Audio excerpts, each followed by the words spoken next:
But a few trades and a few names and teams have been like tossed around. Now that the draft lottery is out, people have a little bit more ammunition, more things to use in kind of trade talks. And that brings the first one with the Mavericks, which is a name that has been tossed around a little bit. But now it gets really interesting because Boogie Cousins said some wild stuff this week, talking about them being a potential trade market and like them wanting to be someone that could go after KD. Now, they won the draft lottery, Lord knows how, less than a 2% chance of hitting that thing. They were trying to make the playoffs, and yet they found themselves in the draft lottery, and then they absolutely hit the lottery. So they got the first overall pick, and of course that means they got Cooper Flagg, or at least the rights to Cooper Flagg, which is generational talent.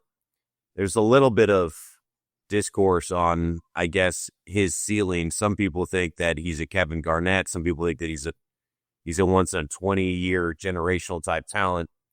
Then you got other guys like Gilbert Arenas that thinks he's just kind of like a role player, like a third option and like a solid player, but not a guy that really moves your franchise all that much. Either way, he's a long-term starter. He's a guy that's going to be in this league for a minute and be significant one way or another. So they own the rights to that. The problem for Dallas is, as Nico Harrison said it, they're on a very short time frame when they're expected to win. And it's really hard to win with first-year players like that. Like, you can't have Cooper Flagg come in year one, be a significant guy, and be someone that kind of helps you get over the top. It just, go back through the history books. It does not happen that way. You always win with older guys that have been around and experienced and kind of have been there, done that. And so, while it's a great asset for the future, Dallas doesn't really think about the future. So the trade proposal was that KD goes for that top pick, essentially Cooper Flagg. Now, straight up, I still don't think Dallas should do it, but Dallas clearly is willing to roll the dice and do some wild stuff after they traded Luka Doncic. So, in a crazy alternate universe, if they called and they offered that, and you could take it as the Suns, it's KD's on the plane. Like, he's on his way. Like, let's do that, especially considering the fact of how much salary cap you could dump in that trade. But therein lies the problem. It's not as simple as the draft pick for KD. They were going to have to clear off salary cap to make that trade work.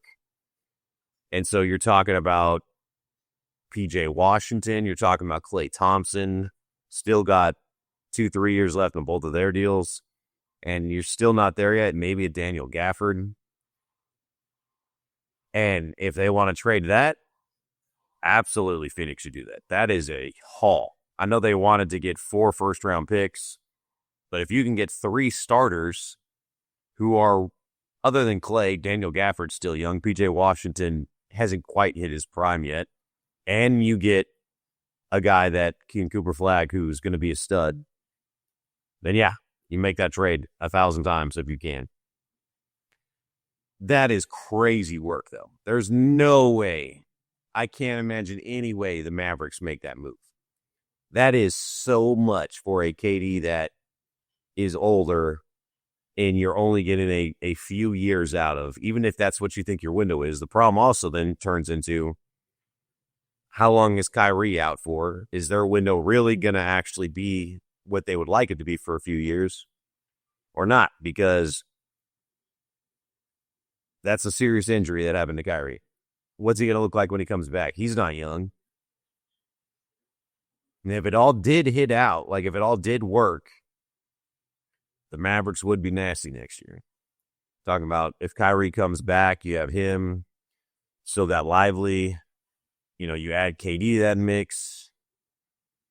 You still got AD. Like, that is a really, really, really good team. But that's, their bench is gone. Their future's kind of gone. It just doesn't work out the way that I think they would like it to. If Kyrie was healthy, maybe it's more of an opportunity. But I have a hard time believing that is going to be something that they want to do.